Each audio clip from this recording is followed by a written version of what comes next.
Good afternoon, everybody, and welcome to the second edition of Steelman's Engage. Engage 2.0 is an attempt to focus on evolving global steel industry dynamics and decarbonization pathways. The agenda of Engage 2.0 is to understand the perspective of industry leaders on a broad spectrum of topics and enable our clients to develop a better understanding of emerging industry dynamics. Our topic of discussion today is developments in Indian mineral policies and the way forward. Amendments to the MMDR Act since 2015 and subsequent auction of mineral blocks have ushered in structural changes in the mines and minerals industry. And our focus will be on the emerging challenges confronting the sector, as well as legislations in the pipeline that may have a long-term impact in terms of pricing, revenue sharing, and the future conduct of auctions. I am Nirmallo Deb, Technology Editor, Steelmint, your host for the session. I'm glad to welcome Ms. Nishtha Mukherjee, General Manager, Iron Ore and Scrap at Steelmint, as my co-host. Welcome, Ms. Mukherjee. Thank you, sir. To start with, I would like to thank the Ministry of Steel, Government of India, and the Indian Steel Association for extending their warm support to Engage 2.0. I also heartily thank our esteemed sponsors, NMDC, JSW Steel, and Tata Steel for sponsoring this brainstorming event. I would now like to ask my colleague Vaibhav to play a short video detailing the achievements of NMDC.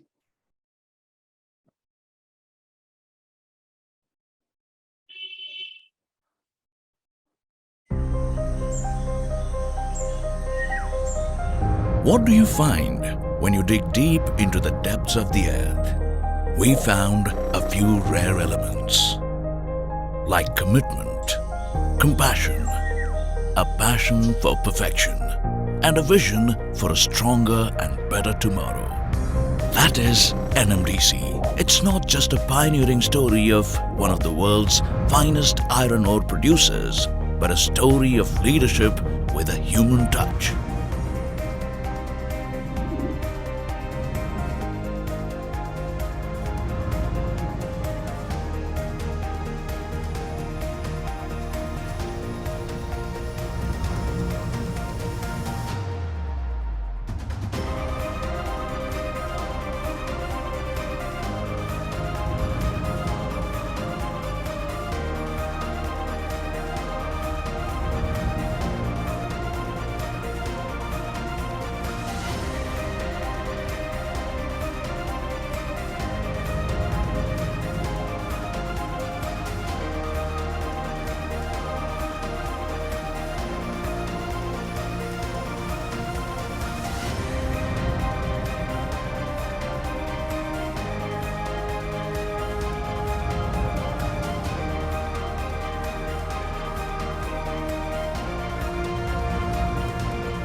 From the depths of the earth to the bottom of hearts, NMDC has touched lives all around, creating wealth, building sustainable opportunities, and working towards impacting lives positively.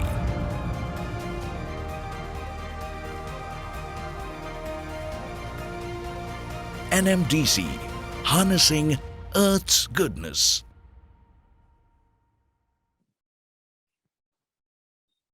Thanks, Vaibhav.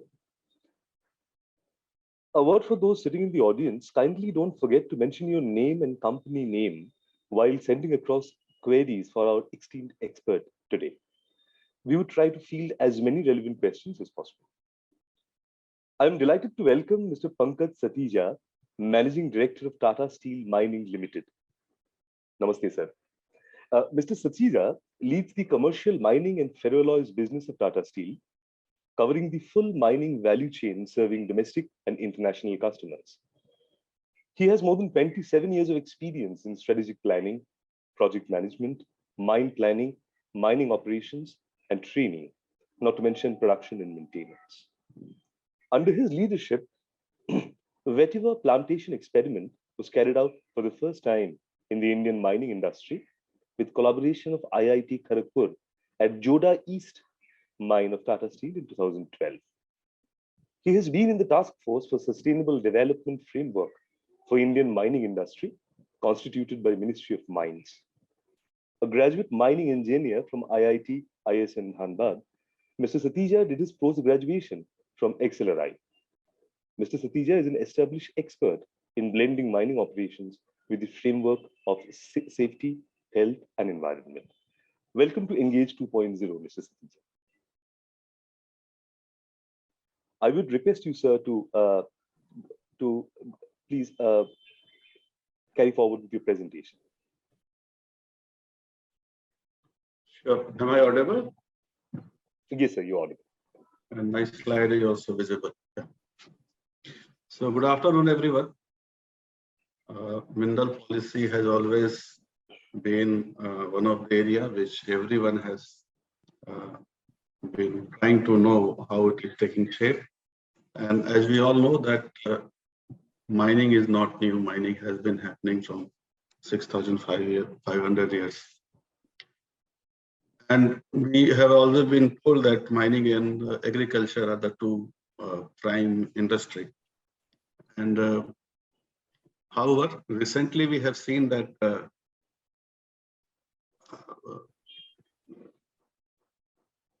textile has taken a larger share, and many people told that textile is the one which is just after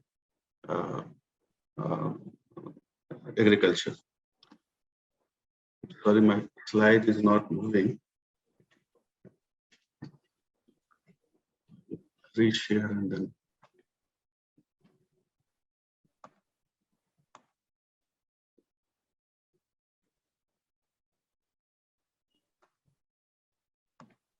Just give me a minute. Yes, sir, certainly. Yeah, is it visible now? Yes, sir, please. Yeah.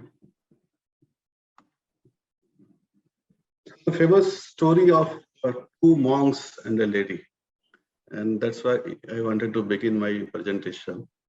So once upon a time, two monks were traveling to a destination, and when they are about to reach their final destination, there was a river which they had to cross. And just at one side of the river, one lady was standing.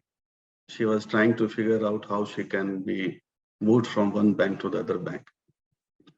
And both the monks look at each other, they look at the girl. And the old monk, within a span of time, took the lady and moved to the other side of the bank, and she dropped her at the other side. So both the monks, they started traveling to their final destination. But after reaching the final destination, the younger monk asked the old monk that we were supposed not to touch any woman. Why did you carry her? And the old man told that, yes, I carried her. I left her to the other side of the bank. But why you are still carrying her? So the issue, what I'm trying to bring it here, that mining is not new, and it has been for a long time.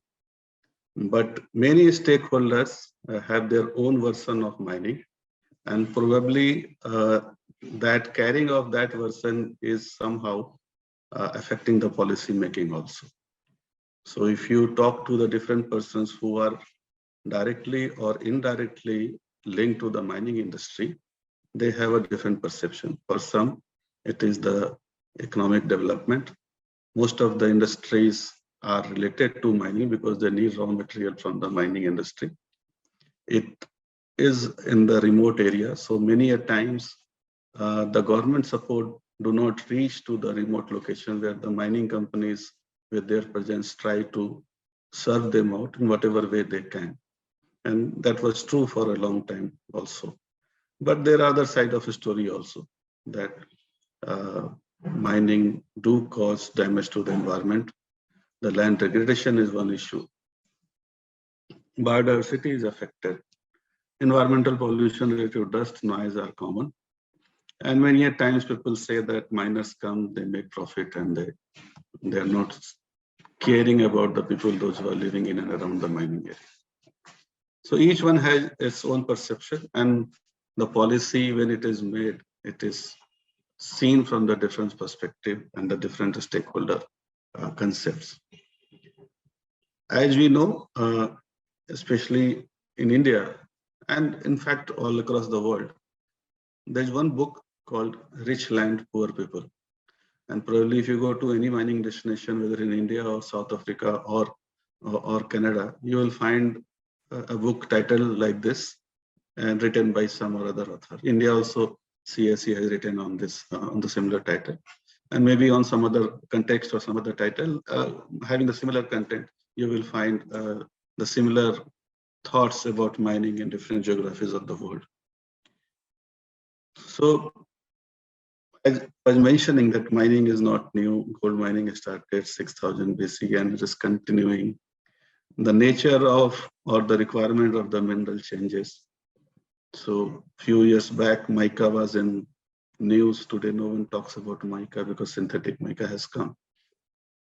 And the mica town or mica capital of the India, Koderma and Giridih, they are not finding any taker for mica, and most of the mica which is being mined from the abundant quarries or the dump are being used by the cosmetic industry across the world. And now you see many cosmetic companies, they have also taken their own statement that they will not use mica which is mined from India using child labor and source is illegal. Coal, we also know that coal was also a prime property, and as we see that in coming time, RE will take the lead and coal mining will not be as lucrative as it is. But then there is again a different theory that when the Stone Age was over, it didn't mean that the stone is not found. So when we move from coal to renewables, it will not be like that the coal is stopped completely. And for government of India and for any government, we have seen the cases in Germany and others, that transition from fossil fuels to renewables also has to be smooth. Otherwise, there can be many bumpy rides over there. So mining of the minerals will continue. The type of mineral we require may change. So for RE, we require different type of minerals, and the nomenclature or the taxonomy will shift from strategic minerals to the critical minerals, depending upon the requirement of the country. And as we all know that many of the countries, those who are ahead of us, either in GDP and or on the economic parameters, they also want to move from low income country to the middle income country. And for that, value added product or high premium products make much more sense. So mining has been continuing, will continue. The size, shape, nature may change, but you require minerals for survival of humankind. What has been the fate of the mining industry, that in British time, the rules were less and it was more autocratic, or I would say not much stakeholder consultation as it happens today. But yes, it was moving like a horse. Slowly, as we say that every 15 days or week, and the horse has become a donkey. The reason also is because mining in India is overlapped. Most of the minerals, they are overlapped with the area which are rich in forest, which are low in human development index, which are also overlapped by watershed. And earlier, they were the areas which were also affected by left-wing extremism. So when a policy has to be made on mining, the Ministry of Mines or anyone who is making policy on that, he or she has to consult the different ministries also, because the area is overlapped by other area which are governed by different ministries. Like if you want to see the issues of tribal, you have to consult MOTA. If you want to see the issue of environment and forest, you have to consult Ministry of Environment and Forest. And similarly, other ministries come into picture, as we are also aware that groundwater extraction is becoming more and more difficult. So when you have many stakeholders or many ministries who are making law for one particular industry, then there are opportunities that sometimes they may contradict, or sometimes too much ask is there. And if they are not talking to each other, each one is making law in its own frame of mind, the policy which will come out probably will be impractical, or user industry will find it difficult to implement. This is also a quite common perception. As I mentioned, people are carrying over. So if you go to engineering college, mining is not the one which students offer or try to take it first. Still, computer, electronics, and other disciplines, they take the preference, and the mining comes towards the end. And by and large, the issue, or by the perception of mining companies, that they are very hard, they are having a high-handedness and all those things. And many people ask also how you manage so much of opinion makers or stakeholders which are trying to close the mine. And if you see the recent speech of Honorable Minister, Mr. Gadkari, he also told once that the moment a news of mining comes, people try how to stop it. So that is the perception. And when the mining industry wants to start it, this is the common thing which mining industry is blamed, that you are having goons to start the mine and you are not consulting. So I'm not saying who is right, who is wrong, what is truth, what is not truth, but that is the perception. As we also discussed that mining overlaps with many areas, and India as such is a populous country, and the population is increasing also. So getting mining land available for mining will be becoming further difficult. And that's why I have told many a times earlier also that whatever minerals you have, don't think that we should keep it for a longer period and then we'll mine after 40 years or 50 years. Maybe for strategic reasons, for value addition, seeing the long-term growth, but then there are opportunities for exploration also. If you explore better, you will get more and more leases.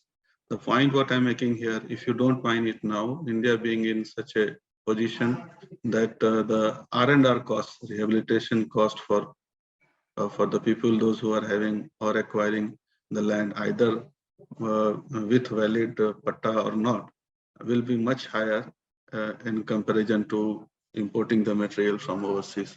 So that is also will make mining very, I would say, not so cost competitive.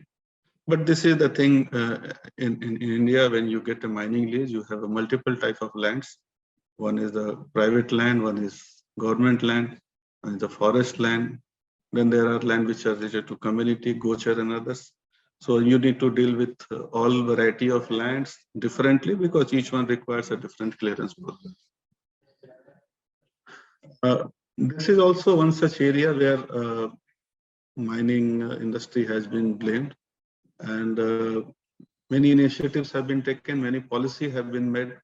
So if you look at the District Mineral Foundation, which came in after 2014-15, it was also borrowed from many other initiatives of the different countries. One influence was Malaysia Bhumiputra policy, then the Zimbabwe redistribution policy. Finally, it took larger share from Black Economic Empowerment of South Africa, which was for profit sharing, but in Indian context, it was shifted to percentage basis of royalty. So that money has come, but again, in spite of miners giving this money for government to improve the quality of life of people in and around mining area, the spend has not been much, but the scenario, if you see from the community perspective, they always say that our situation more or less remains same. Primarily, some of the area roads have developed, some state governments have taken lead in spending those money, but by and large, I think we can do more on that aspect. And the new things which have been happening in mining is the gender participation. Usually, if you see from that point, When the mining were done manually, most of the females were employed. But again, when it started shifting towards mechanization, the gender participation was not equal. And now again, most of the mining companies, they are trying to have more and more participation of not only from women, but from LGBT also. And on 8th March, if you see most of the mining companies' LinkedIn profile, everyone has posted some or other initiative related to women employed in the mining. So this is a good thing which is happening, but yes, there are other things which are linked to it, which I would say miners are also understanding. The people, those who are working in the mine, they are also trying to bring it to a place where it is more comfortable for them to work, but it is going in the positive direction. So mining policy, as we see today, there sometimes get a disconnect. Sometimes it is connected because there is a lag between the policy is made and then the lag between when it is implemented. And last time it was also pointed out by many of the activists and NGOs that some of the aspects of intergeneration equity has not been included. And that was included in the final policy. Some of the things in the policy from 1993 towards to this point also, like value addition, strategic part, and more exploration, all those things have been common. Some have taken shape of the different time zones. So good part is that the ministry and the government, they are agile, they are understanding the pulse of the industry or the practical difficulty. But yes, as I mentioned, that it is a very complex because of the different constituents, different perceptions, and I would say little mistrust between the different part of the ecosystem. That's why it takes time. Industry also is fragmented in a sense that there are mines who are from PSU, there are mines who are from private, there are mines who are big in size, there are mines which are small in size, mines which are fully mechanized, semi-mechanized, and manual, then the smaller mines, the bigger mines, mines in the very remote area where there is no rail connectivity and it is yet to come. And there are mines which are fully connected with the infrastructure and all those things. So the different mines need different type of treatment, and that becomes a challenge for the policymakers, that how they want to have one policy which takes care of everyone. So this is just the evolution of the mining policy, and these are known to everyone, but I have just put it in the slide and don't want to read it. But the MMRD and MMDR initially also, when it came, it was MMRD, Mines, Minerals Regulation and Development. Later on, it was thought that it is more importance to the regulation rather than the development of the mines, which is more needed. So it was changed to MMDR from MMRD, putting development ahead of regulation. Yes, how much development has happened, that is again for the people to judge and see. But 2008 Olympic in China and others, they have really catapulted the mining industry for its production and all those things. But then it came with certain costs, certain negative image also. And many of the companies have paid price for that, and it is still happening. So these were the points which moved the mining industry or the policymaker to that extent.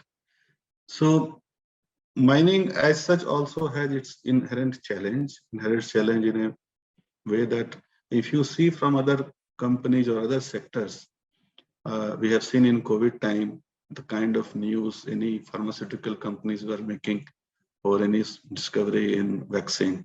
It's a life-saving thing, I understand. But more positive news were coming.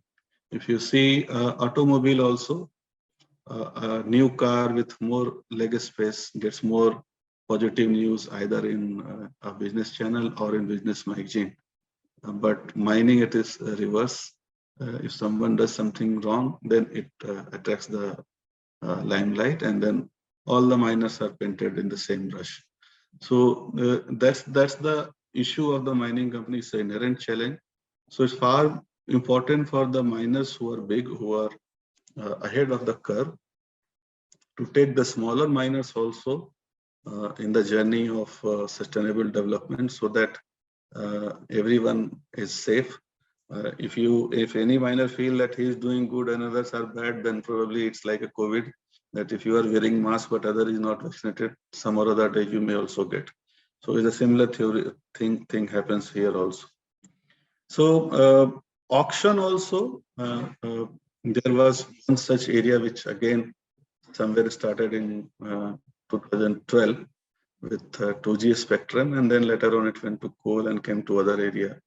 So initially, Supreme Court and the committee, they have never told that auction should be the only way. They have suggested it can be one way. And then the kind of negativity at that point of time it had, and the bureaucrats being also dragged into the to the court cases, it was thought at that point of time that auction should be made only way to give the leases. But then the purpose of transparency somehow has shifted to maximization of revenue. And most of the auctions, what happened today, is primarily on the ground of how much revenue a state government can get. And that sometimes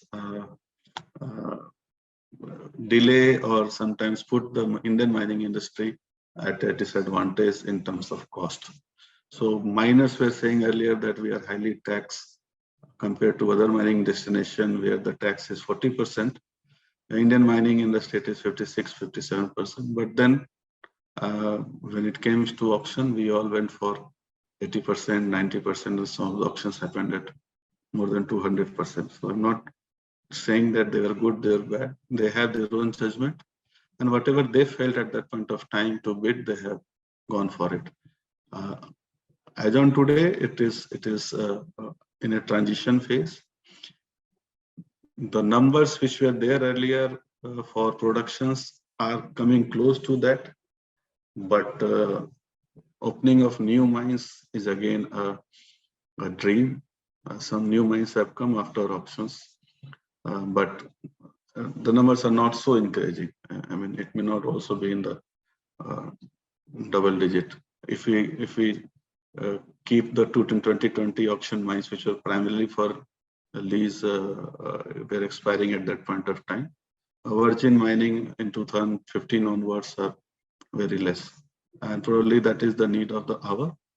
And sooner it starts, it is good for them. It is good for the industry also. So I won't take much time because I have already taken half an hour, close to half an hour. And if there are queries, we can discuss on.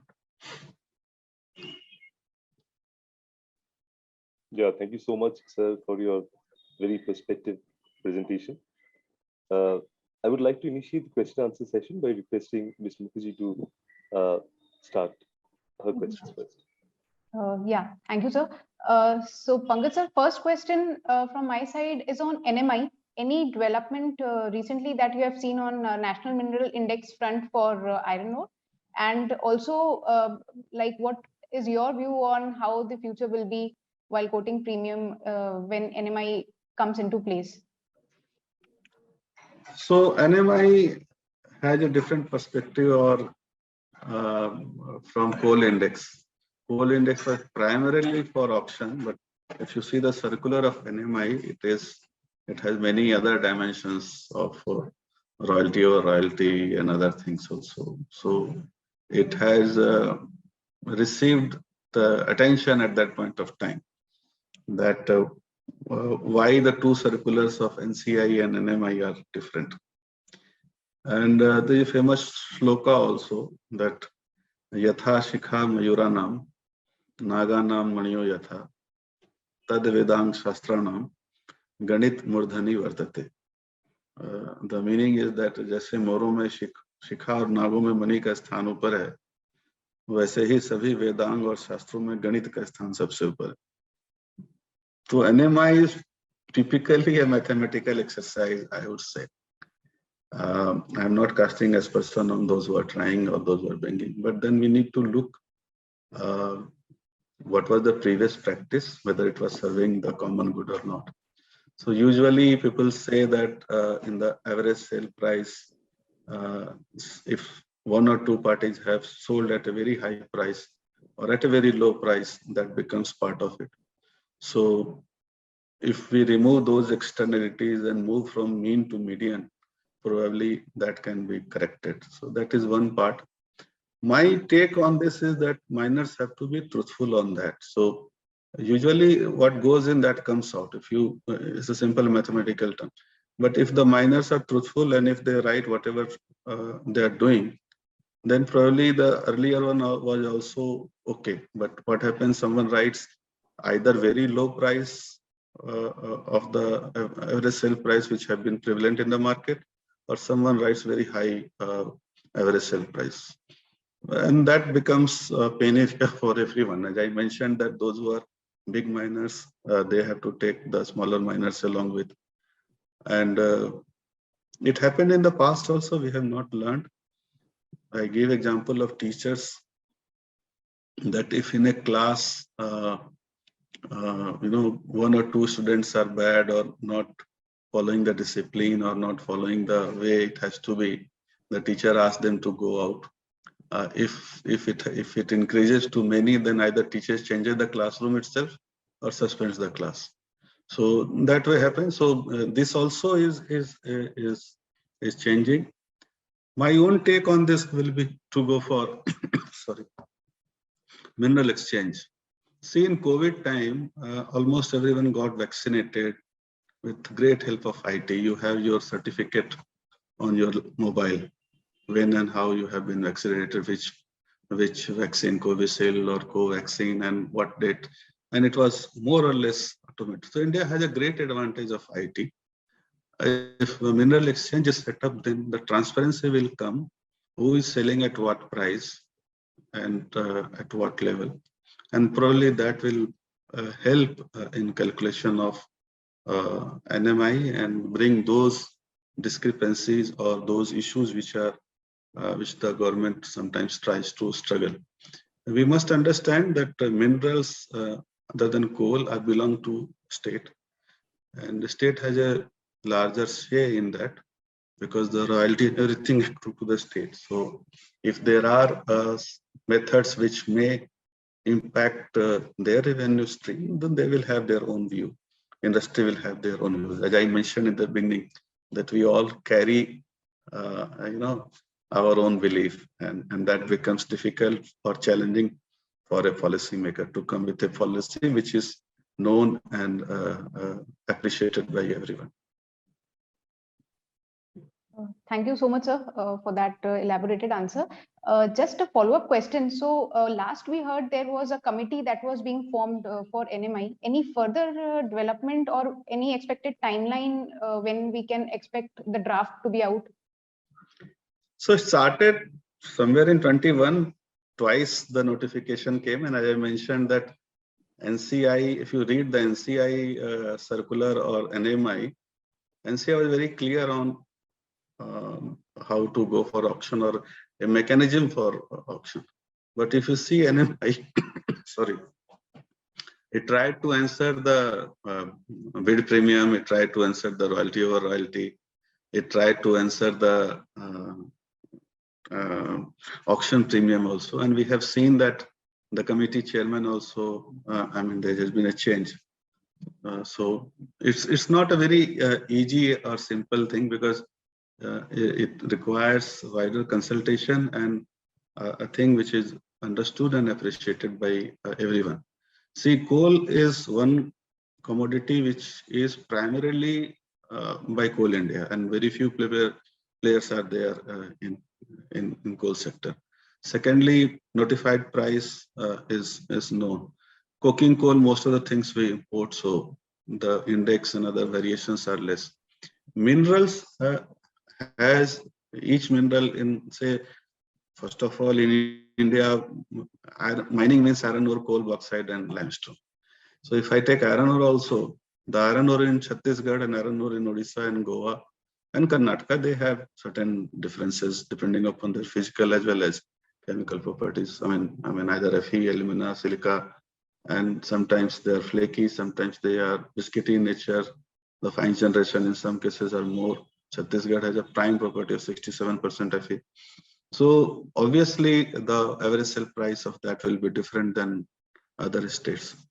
There are different players also into that. So we have now with this 50% sale allowed, you will see many players who will be trying to sell the ore which they are not trying to consume, provided it makes business sense to them.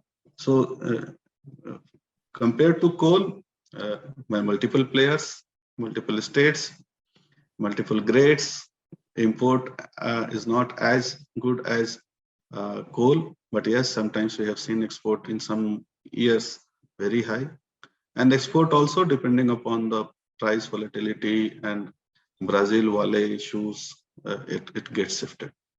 So I would say that it has to sync with the expectation of the industry. It has to sync with the expectation of the state, because state may have their own say because of the revenue what they will be getting. But the point of royalty over royalty, I think the matter is pending in Supreme Court from 2011, because there are two different judgments, Madras High Court and Cement Company, as well as West Bengal and Keswaram Industries. So in one it is royalties tax, other it is royalties not a tax, and the matter was referred to 9-judge bench in 2011. So when such things are pending as Supreme Court, the government to take decisions or change the rule, they have to look into it, how they want to do it, whether they want to go to the court again and try to resolve it out, or whether they want to change the act in parliament. I don't know. I mean, again, it is not so easy, and the industry has to alleviate or eliminate this issue of royalty or royalty will be seen by the policymakers and the legal people differently. Absolutely, sir. Thank you for your answer. Sir, continuing on the NMI theme, sir, actually, as you correctly pointed out for the NCI, that it was based for the auctions. So NMI, actually, the methodology makers have said that if NMI is the basis for quoting premiums for future auctions, so it will be, those premiums will be more stable, more realistic, because in Odisha, we have seen last year, this year also, premiums going up like anything 140, 150%.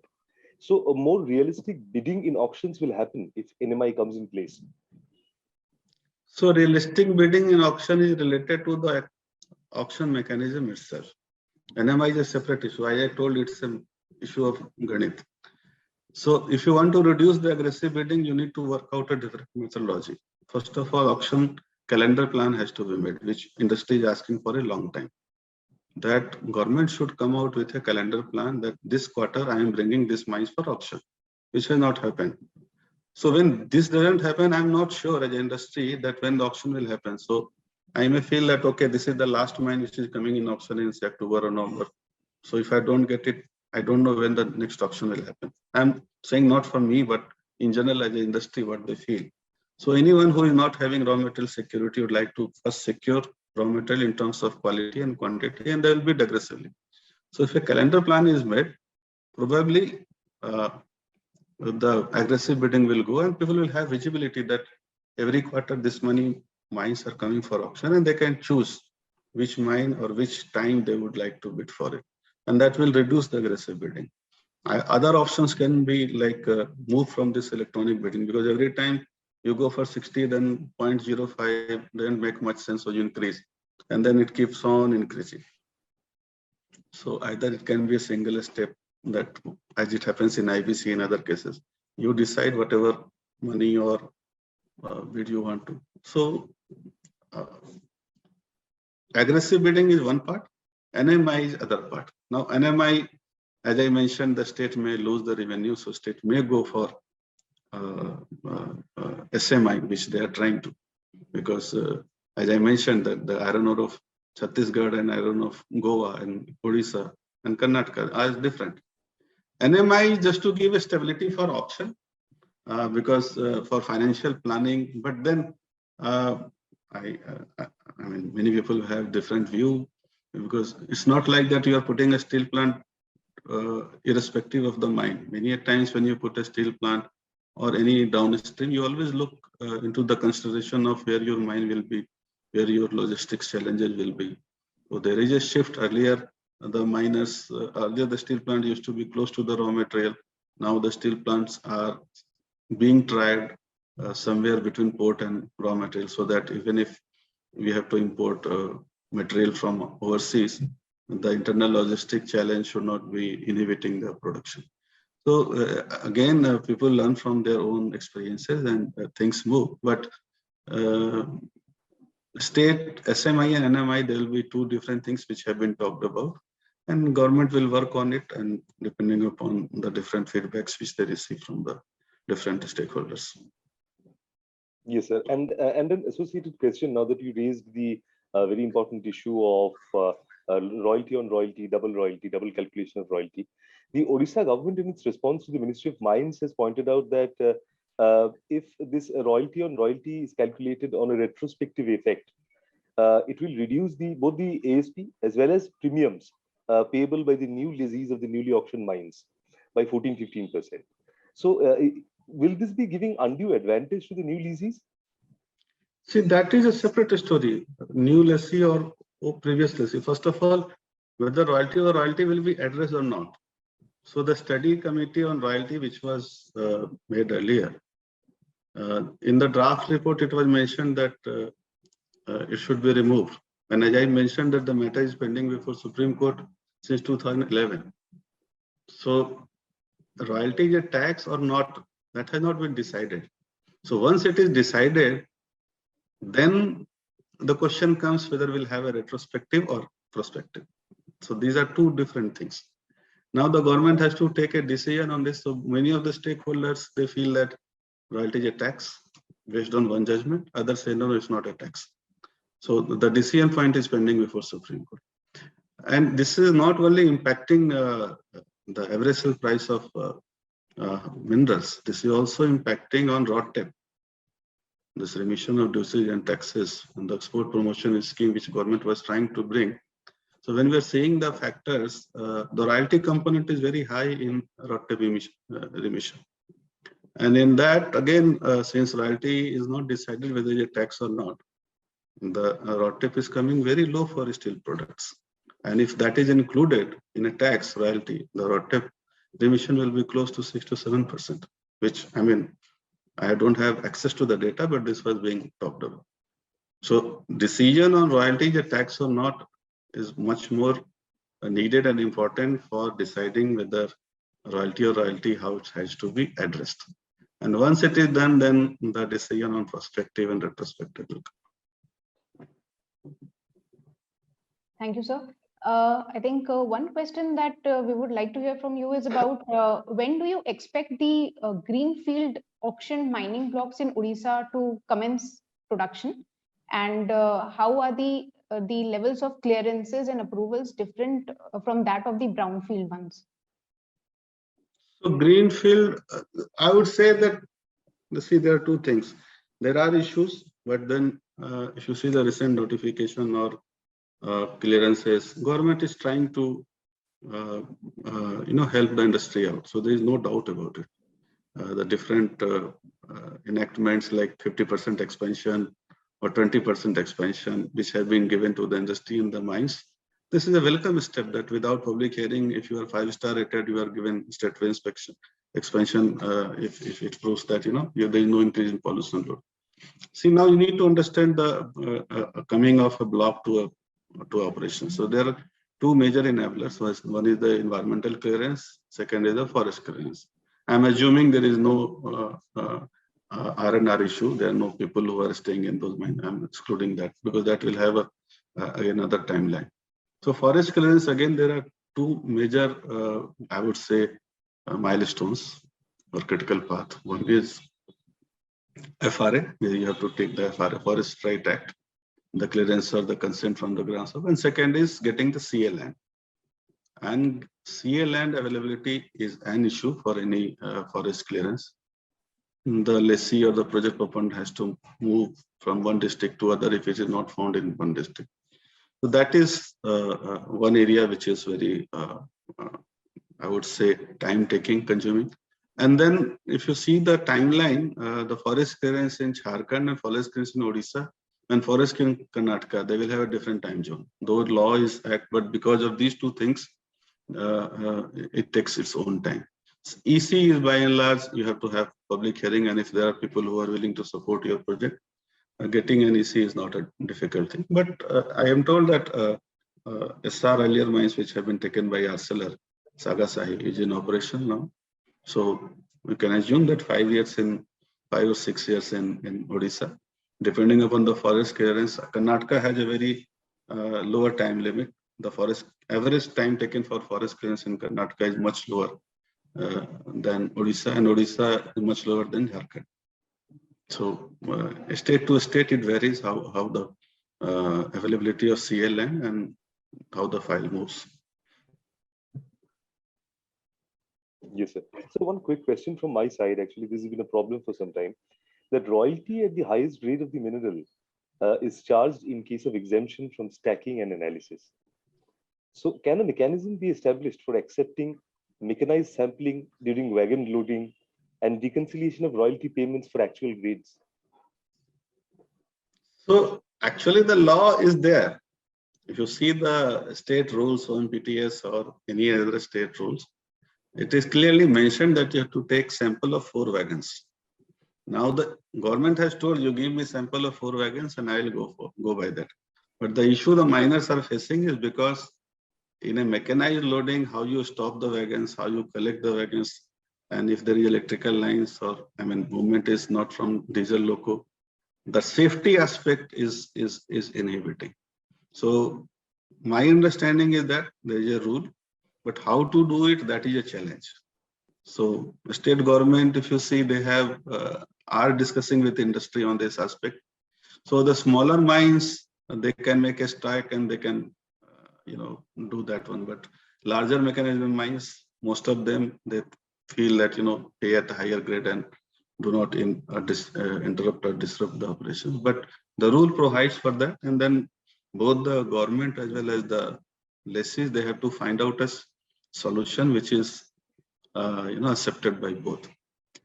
There are certain things in the pipeline also, like Odisha government has also mentioned that slurry pipeline also will be allowed, and they will devise a different mechanism of calculating the Fe content in that slurry pipeline and the royalty ordinance. So willingness is there. Industry and government both have to sit together to agree on the proposal which is acceptable to both.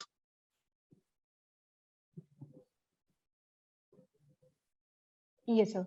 I think one quick question on Tata Steel's ramp-up plans for iron ore production. I think a couple of questions have already come in the chat box also, especially after the recent capacity expansion at the Katamati iron ore mines. So any forecast, any outlook on Tata Steel's iron ore numbers, if you could suggest, sir?